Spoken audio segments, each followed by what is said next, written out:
Hello, everyone. Welcome to Disrupt Your Day podcast, season 4. Season 4, this season is very special where we have some brilliant women sharing their stories, authors, and we're calling it Voices from a Page. Today, we have an amazing guest who will share her story, her book, and all the wonderful things that she's doing.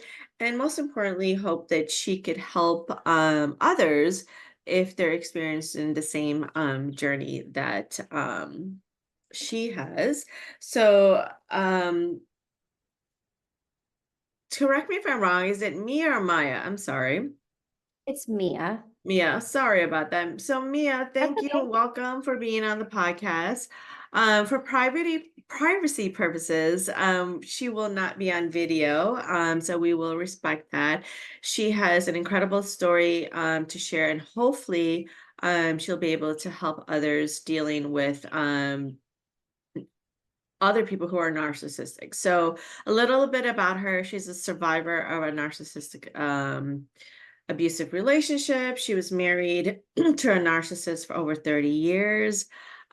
She recently just published a memoir titled Maid. And she's hoping to bring awareness and help others, abused victims, find their voices. Thank you so much for coming on and sharing your story. And I'll let you take over now. Okay, well, thank you for that introduction. Yes, I'm Mia Hanks. And like you said, I was married to a covert narcissist for a long time. We were actually married just under 30 years. And I was able to, after about 20, I think it was about 28 years, I was Mhm. actually able to make a break from him. Mm. And then just prior to what would have been our 30-year anniversary, our divorce was final. So it was a long process. Oh. Um, and then after all of that was said and done, I decided that maybe I should write my story. Mhm. It took a long time to go through the healing process, and I'm still in that process. Mhm. Probably will be for a very long time. Yeah. But I felt like my story, might really resonate with other women out there and men. Mhm. Um, because I think there are probably a lot of people in a similar situation, Yeah. and maybe they don't realize it. It took me so many years to realize what was happening to me. So I'm hoping that this book will just raise awareness that this is a problem, and Yes. Yes, yes, and yes. people need You, to be able to find their voice. yeah, absolutely. So you mentioned covert. What do you find is the difference? Can you explain the difference between covert versus regular narcissism? Yeah. So covert is actually there's a few different types of narcissists, and covert narcissist is they are considered to be one of the more dangerous types. Mm. The reason is because the general public doesn't know that they are a narcissist. Yeah. They're very covert, they're discreet, and out in public, they show this persona of they're humble, they're so Mm. kind. So to the outside world, they look like the perfect father, the perfect husband. Mm. But when the mask comes off behind closed doors, that's not the case. Mm. So what happens is uh, for the victim, who's going to believe you? Everybody that you know, all of your mutual friends, they only see this wonderful, humble person. And they're just not going to believe when you say, no, they're actually abusive. Just nobody would believe Mhm. you. So it's very sneaky, it's very manipulative. Whereas an overt narcissist, they're very pompous, they're arrogant Mhm. to the whole world. But the Right. covert it's a pretty manipulative form of narcissism. Wow. So at what point, like, how did you start identifying that? I mean, 30 years, right, is a long time. Yeah. Like, I mean, like, what would be something people will look for, or, be able to say, hey, wait a minute, what is happening here? Yeah, I think in my case, I was married very young. Mm, And so narcissism, narcissistic abuse is something that mhm, kind of evolves. It okay. begins with this love bombing stage, and then there's a lot of gaslighting, and Mm, it's a snowball effect. So over time, you really yeah. start to internalize that all of these issues in my marriage are my fault.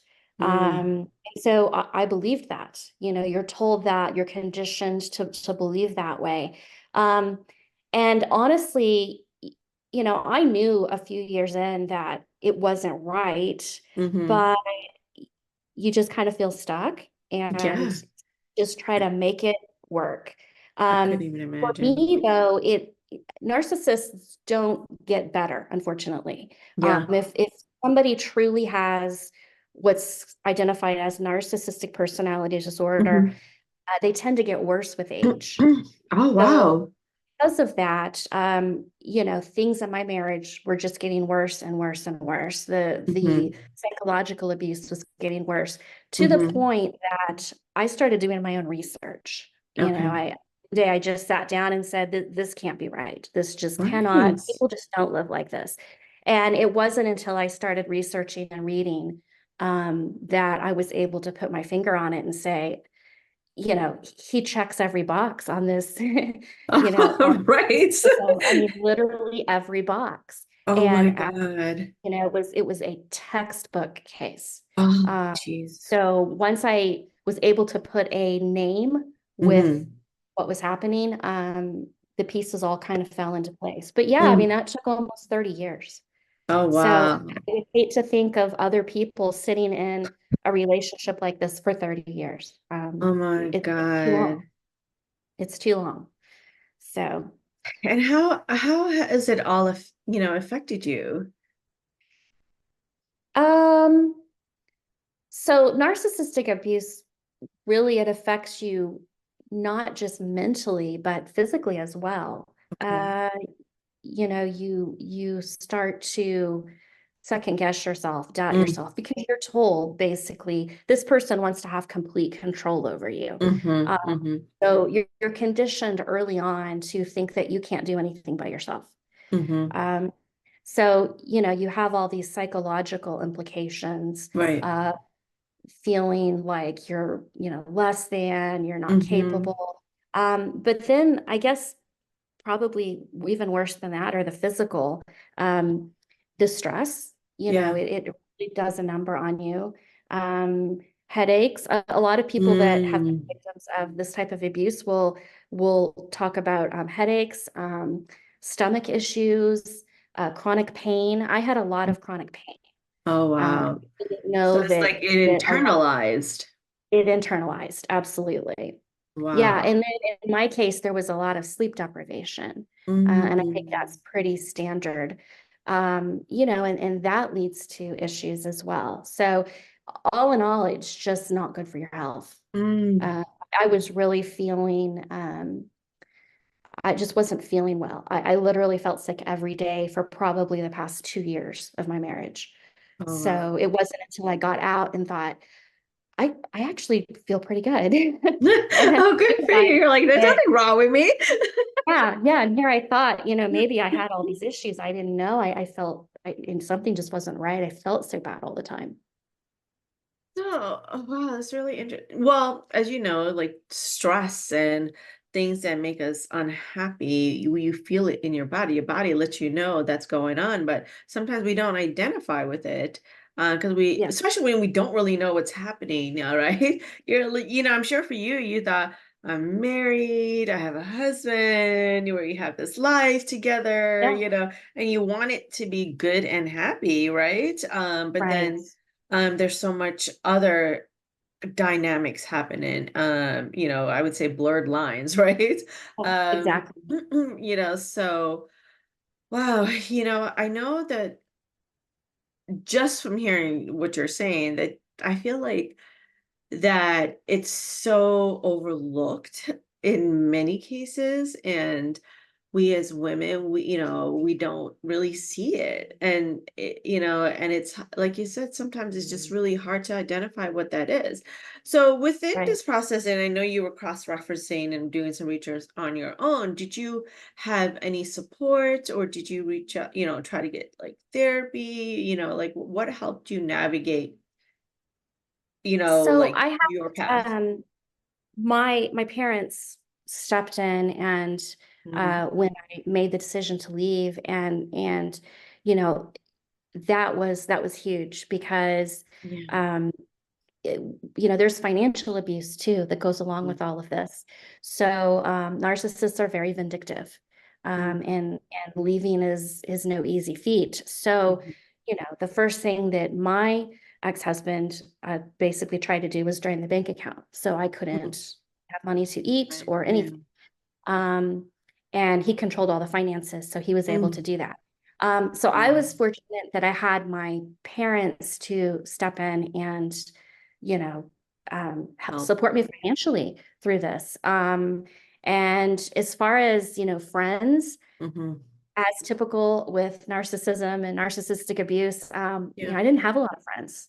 So I Mm, didn't really have any, very few people to reach out to. I did seek out a therapist though, who kind mm. of specialized in narcissism and Yeah. started going to therapy, and that was a big help. It just helped Mm, validate kind of what I was feeling. So yeah, I guess I had my parents in the yeah. beginning and the therapist right from the get-go. That's what I had as soon as I left. Okay. Well, that thank God you had at least some support, right? Yeah, yeah. So through this, so when you're at the point now, you're getting sick and you're Yes. realizing what's happening, and you're just like, I need to get out, like, how are you able to navigate that? Like, the challenges in leaving, because I'm sure he did not make it easy. No. And even the divorce itself. So what can you share that would help the audience if they're just going through the same thing? So with leaving, it's a scary thing. There Hmm. was a lot of fear. Oh, Um, I wasn't I was just so unsure of every step. And I didn't a lot of people say you need to go no contact. I didn't choose to go that route because okay. to me that felt a little too abrupt, Mm, and I was worried about the fallout from mm, just going no contact. So I kind of diminished contact and it slowly phased out. But the no contact really, for me, didn't feel like the safest thing to do. Um, mm, but I just basically arranged to mm, move in with my parents, and that's mm, kind of how I yeah. got around that. Again, and I had that support. The problem Hmm. is for a lot of women who are in this situation, most of the time they don't have Support. the finances to leave. I mean, Hmm. you either have to have somebody willing to step up and help you out financially, Yeah. or because most of these women, like myself, I mean, my ex-husband is a wealthy man, but I Hmm. didn't have access to those funds. I had Right. access to the everyday checking account, and that Mm. was it. Well, Um, that's all he wanted you to have access to, right? exactly, exactly. So, I didn't have the means with which to say, go get an apartment. I mean, you've got to show Right. pay stubs, and you've got to have all of Yeah. these things. I couldn't have qualified to get an apartment, which sounds ridiculous. Yeah. But it's true. And nor could I have come up with the money to pay the rent, you know? Wow. Yeah. So for a lot of women, I think they end up stuck and unable to leave because they don't have the financial resources to get out. And It's not either only stay where you that, are or go to a yeah, shelter. right. Those are basically the only two options. And not So only that, with I'm sorry, but not only that, it just, it jarred me when you said your husband was a wealthy man. So in Yes. in many cases that I've seen and heard of, a lot of the women who end up in, services of organization, nonprofit organization that help women out through this, it was a situation where their husband was wealthy. So he Yes. controlled everything. He controlled the Everything. money, he controlled, you know, all this and just left them with nothing. Yes. Um, and that's very, very obviously hard. And if you don't have the support, what happens? You end up homeless. Exactly. Which is crazy. I mean, Where you you've stay. got or you stay. I mean, you either stay in this big, beautiful mansion or you go to a Hmm. shelter. I mean, it's like there's no middle ground, Oh my God. because there is no access in. And these men, they do this on purpose to keep you, if you're not financially independent and you're Yeah, dependent on them financially, they they've control they've you. got you. They Hmm. control you. Yeah, because then So that's another level of control, right? yes, yes. So, yeah, I mean, it's sad that, there's no real help. I mean, I know there's organization to try to help, but, obviously there's a process and, there's different things happening there. And it's So, short-term help. I mean, yeah, I suppose, yeah, there's help out there. But for yeah. me, if I didn't have my parents, Hmm. my only option would have been to go to a women's shelter. Yeah. I don't know, I can't fathom what any other option would have been for me. I couldn't have gone and gotten my own place. Hmm. So yeah, I would have had to start in a shelter and work my way from there. Wow. So, was there any time you were able to like sit down and talk to him and just say, "Hey, can we go to therapy? Are you open to Well, anything?" we did go to therapy, actually. Oh, We okay. did, and it was his suggestion, Oh, interestingly okay. enough. Something about narcissists that's interesting. Uh, Mm-hmm. Most of them love to go to therapy. They love it. What? We actually, That they is do. so They surprising. absolutely do. It's bizarre. We actually went to two different marriage therapists. And the way that the sessions would go would be that he did all the talking. He only wanted to discuss what his issues were with me. And he was able to put on this nice guy mask Mm. and charm the therapists. And, you know, and one of the therapists we saw was a little more inexperienced. I think she was a little newer to the field, and, she fell for it. She thought he was pretty great. Ooh. The other therapist we saw backfired on him. Mm-hmm. She had a little more experience in the field, and Yeah. she had his number pretty early on and actually kicked him out of therapy. Oh my God. Yeah, she told him that, she said and I tell the story in my book. She told him, she said, you are not self-aware. And she said, Mm. I cannot help you. There is nothing I can Oh do for you. wow. And So, then she later contacted me and said, you Mhm. need to get out. Wow. That little therapy stint backfired on him. It Oh didn't my go quite God. the way he thought that it was going to go. Um, He thought it but would yeah, be in his favor narcissists and he like could to go to. charm. I'm sure that most of Mhm. them are charming, right? They are, absolutely. Yeah, you can't imagine that they would be abusive behind closed doors. So, did you guys have kids involved? Two. Yes, two Two. kids. Oh my goodness. Which is How? another reason why I stayed as long as I did. Mhm. I kind of didn't want to entertain the thought of leaving. I had two kids, and I knew in the Mm. back of my mind, that means shared custody, Oh and my I just God. could not fathom doing Mm. so. It just so happened that when I ultimately did make my break and leave, Yeah. youngest was graduating high school. Mm. So they're grown, which makes it a lot easier. I don't have Oh to, my as God. difficult Yes. as the divorce was, if I had had to Mhm. deal with custody dispute on top of that, it would have just been Horrible. impossible. Oh my So God. yeah, and I understand from just things I've read and people that I've encountered on TikTok, Mhm. have an account on TikTok, and I guess family court with a narcissist is, something you would because the narcissist goes and harms the judges and, Yeah.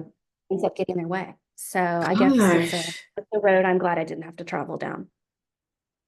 So, is there any hope for narcissistic people? I mean, do you think that there's Sadly, any change that could happen or? the only way they can change is if they suddenly decide to become self-aware, and that's not the typical path of a narcissist. I think they tend to get worse with age. So God. it seems a little Wow. doom and gloom, but Yeah. they will not recognize that there's anything wrong with them. I mean, that's the nature of the personality disorder. Mhm. So they just really can't ever figure it out. You can't Wow. tell a narcissist they're a narcissist. That Oh does my not go God. over well. Right. I That, think I that tried it doesn't one work. time. I was dating this guy and I was like, I think you're narcissistic. Yeah, He that was like, probably what? didn't work too well. Yeah, Yeah, that no. didn't go over too well. So I get it. What they do is they try to convince you that you are the narcissist. Right. Um, Sort of this Yeah. blame shifting. So they like to do that. So, what tips or tools or advice can you share with the audience that could probably help, if there's another woman that she feels like she's going through it currently, or she's been through it, or that kind of thing, that you can share based on your experience and your memoirs, and that writing process, that you could, possibly, someone listening to the podcast can say, oh my God, she like hit it on the nail and that really helped me. I would say I read something once was interesting that said, when you find yourself Googling someone's behavior in an attempt to understand it, Yeah. that's the biggest red flag. That's the only red flag you need. Um, if you're wondering, my suggestion would be just start researching it. Yeah. Start reading. And there's a lot of information out there. There really is, about this subject. And Yeah. I think another big thing is to, if you feel that that's what's happening and then you need to get out, Hmm. I wouldn't delay. I delayed Yeah. for a long time, Yeah. thinking, well, it might get better. Well, Right. just making excuses. I would just get out. Yeah. And the first thing that you need to do, when you make that decision, is you need to Mhm. try and build a support system. Yeah. The narcissist, as soon as they realize what you're doing, Hmm. they will get to your friends, they'll get to your family, Oh, and wow. they absolutely will. So it's sort of a game of who can get to who first. But you need to build a support system. And I Hmm. think the biggest thing, though, is when you do decide that you are going to leave, you really need to keep your plans secret. Um, Yeah, I feel like I saw a movie like that. yeah, I think there are several. You really need to keep it secret, and don't Mhm. don't divulge what you're doing, and just kind of make plans behind the scenes. I mean, it sounds, really like Wow, sneaky, right. but it's the safest way to do it is to kind of have your plans in place, Hmm. um, before you act. And the other big thing is finances, Oh, start because taking some money probably out that shared bank account. yes, absolutely. And again, I didn't do that either. Hmm. If I had it to do over again, I would do it all very differently. But you really do need to start stockpiling money. When you go Yeah. to the grocery store and buy groceries, get cash back each time, Oh, yeah. and just start building a supply of cash. I mean, because you're gonna need it. You're gonna need it because the first Mm. thing that's gonna happen is you're gonna get cut off from the bank account. Oh, Um, wow. So yeah, I think Yeah, it because that's the biggest takes a way lot they of can planning. control you, right? It's exactly. If you don't have money, you can't do anything. Mhm. So I think it takes a lot of planning and a lot of thought to do it successfully Yeah. and safely. So let's talk about your memoir, and your writing process and how it helped you. And then anything you'd like to share with the audience to, with, to find you, Yeah. to, all that good stuff. Yeah. So I really did find that writing was pretty therapeutic. Mm, The interesting thing about writing was uh, it forces you to take a step back, and mhm, you're kind of stepping outside, where you're not like, part of the story, but you're writing the story. mhm, Um, and you, at least for me, writing it, I realized, wow, this was pretty bad. mhm, Um, I think it was worse than I thought it was living through it. It's sort of like you don't realize how bad something is until you find yourself telling someone else, mhm. and then you realize, oh, wait a minute, that wasn't good. Right. So So was it that was, me?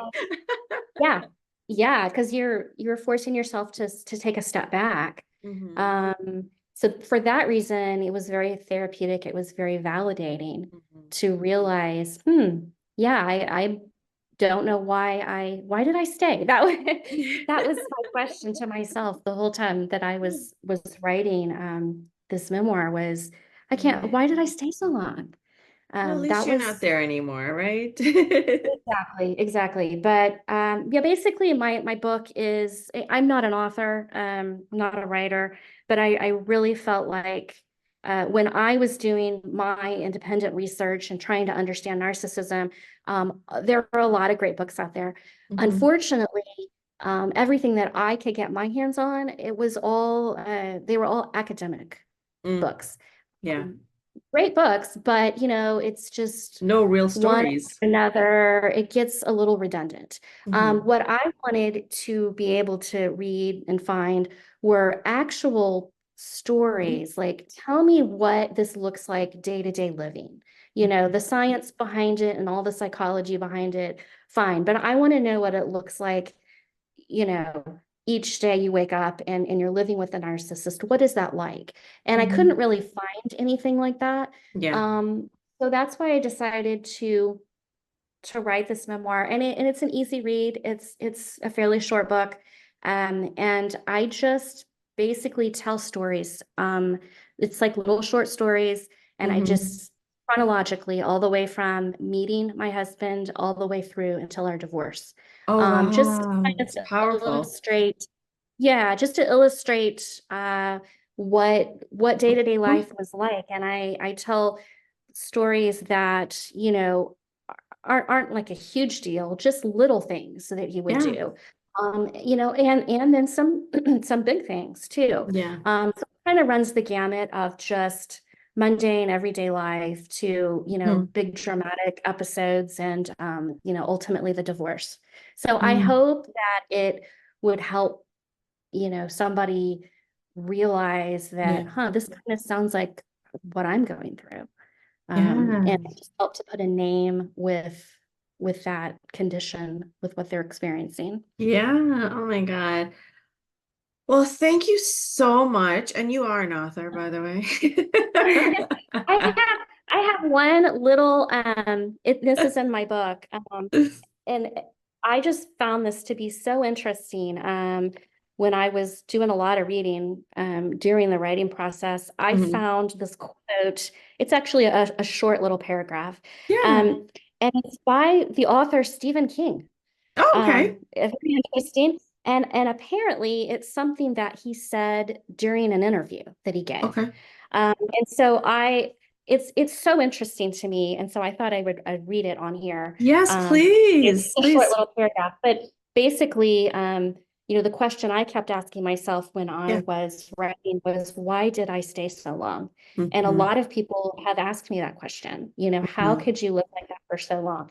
And this is the best explanation for that. So, Mhm. so can I share it? Yes, please, please, please. Okay. All right, here goes. There's a phrase, the elephant in the living room, which purports to describe what it's like to live with a drug addict, an alcoholic, and abuser. People outside such relationships will sometimes ask, how could you let such a business go on for so many years? Didn't you see the elephant in the living room? And it's so hard for anyone living in a more normal situation to understand the answer that comes closest to the truth. I'm Mm. sorry, but it was there when I moved in. I didn't know it was an elephant. I thought it was part of the furniture. There Oh, comes an yes. aha moment for some folks, the lucky ones, when they suddenly recognize the difference. I thought that Wow. was pretty telling. I Yes. love it says, I didn't know it was an elephant. I thought it was part of the furniture. And I think Oh my that God. a lot of women and men, you normalize it. You think, yeah, it was there when I moved in, right? So Right. I think that is a good explanation for why people can stay in these relationships for 20, 30, 40 years. But you need to get out. Save your sanity. Oh, and how are you doing now? I'm doing good. I'm doing really Good. good. I'm enjoying getting to promote my book and do some podcasts and interviews, and Yeah. hopefully it helps somebody. Oh, well, thank you so much for sharing your story. I truly appreciate it. So thank you Sure. Thank everyone you for for, letting me. yes, thank you everyone for joining us today. Our special and hearing our listening to our story from our special guest, Mia Hanks. We are beyond grateful for her, and I hope that some of the experiences, tools, suggestions, everything that she shared today can help someone. If you have any hint or thought that you're dealing with a narcissistic person, and therapeutic way, I would say, power of the pen to paper always helps. If you need to start daily journaling to realize, what's going on in your life, because sometimes, we don't really see it because we're in it, right? And one of the most powerful things she said is don't stay. So please, please, please reach out and to someone, talk to someone. Um, and I hope you guys really enjoyed this episode of Disrupt Your Day podcast. Please subscribe to our podcast as we will appreciate it. It'll help us to continue to grow. And all of Mia's information will be in the description for her book, or if you wanted to reach out and, just talk to her about maybe what you're going through. I'm sure she'll be open to that, whoever she could help not have to experience 30 years of what she went through. But thank you again, Mia, and I Thank really you. appreciate it, and hopefully we'll talk to you soon. So everyone, thank you and have a great day today. Bye.